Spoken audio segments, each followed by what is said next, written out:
Bonne semaine à chacun et chacune, que le Seigneur vous accompagne en chacune de ces journées.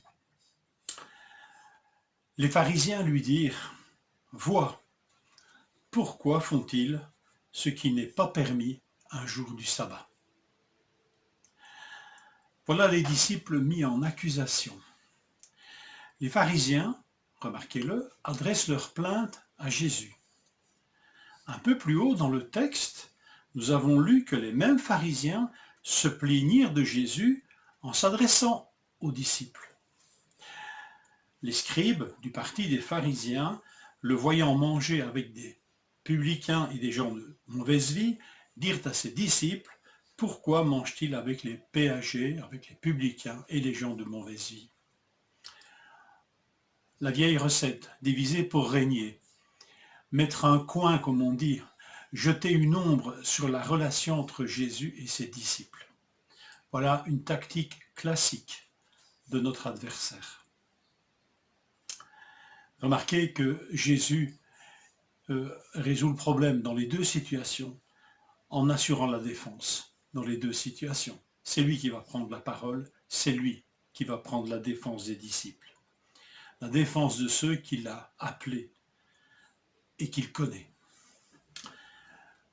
Retenons cette vérité déjà. Jésus assure toujours notre défense. La défense de ses bien-aimés. Marc 13, verset 11.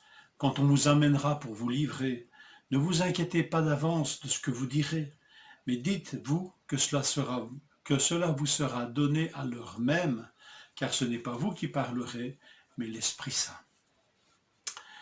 Suivre Jésus, c'est aussi prendre le risque, quand on y réfléchit au travers de ce texte, c'est prendre le risque d'être épié, d'être critiqué, d'être accusé. Accusé faussement peut-être, injustement, ou en raison de notre faiblesse, des besoins qui sont les nôtres, parce que les disciples, jusqu'à preuve de contraire, restent des humains. En raison de la faiblesse de notre humanité, nous pouvons même être mis en accusation. Accusés même aussi, comme ici, avec les commandements de Dieu, puisque c'est sur le respect du sabbat qu'ils sont mis en accusation. Mais s'ils arrachèrent des épis le jour du sabbat, c'est parce qu'ils avaient faim, comme le souligne Matthieu dans son évangile, dans le passage parallèle, et comme Jésus aussi finalement le souligne quand il parle de l'exemple de David, qui avait faim avec ses compagnons. Oui, ils avaient faim, et c'est en raison de cela qu'ils ont froissé des épis pour en manger une partie. Il semble que le jour même du sabbat, on ait le droit de manger. Et Jésus rappelle que le sabbat a été fait pour l'homme et pas l'homme pour le sabbat. C'est un cadeau de Dieu pour l'homme, pour que l'homme puisse goûter au repos sous le regard de Dieu. Souligner que Jésus, lui, connaissait la faim des disciples. Il connaissait ce besoin et il le reconnaissait comme légitime. Et sur le coup, on nous voilà devant une révélation extraordinaire. Jésus, le Fils de Dieu, celui qui manifeste le Père sur cette terre, se montre plus humain que les hommes à l'égard de leurs semblables. Dieu est plus humain que les hommes. Il connaît ce besoin de la faim et ne s'offusque pas qu'il mange le jour du sabbat.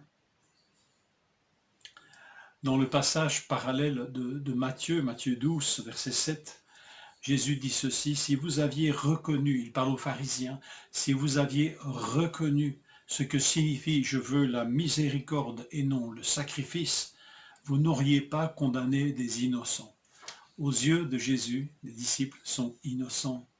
Ils n'enfreignent pas le sabbat. Quelle joie de suivre un tel maître, car le Fils de l'homme est maître du sabbat. Nous sommes renvoyés encore à son autorité suprême. Alors, disciples, que nous sommes, que nous essayons d'être, nous pouvons être accusés. Nous pouvons être accusés faussement. Nous pouvons être aussi accusés à cause de notre faiblesse humaine que nous partageons avec tous les hommes. Et soudainement, parce que nous sommes disciples, on nous prête alors des vertus et des aspirations à la perfection qui ne sont pas toujours possibles pour nous. Enfin, peu importe que nous soyons accusés faussement ou en raison de notre faiblesse humaine, nous sommes toujours défendus par notre Seigneur Jésus-Christ. Et s'il y a des choses à mettre au point, il le fera avec nous, mais pas pour nous accuser, mais pour nous faire grandir. Accusé, oui, mais toujours défendu. Que le Seigneur vous encourage et vous fortifie.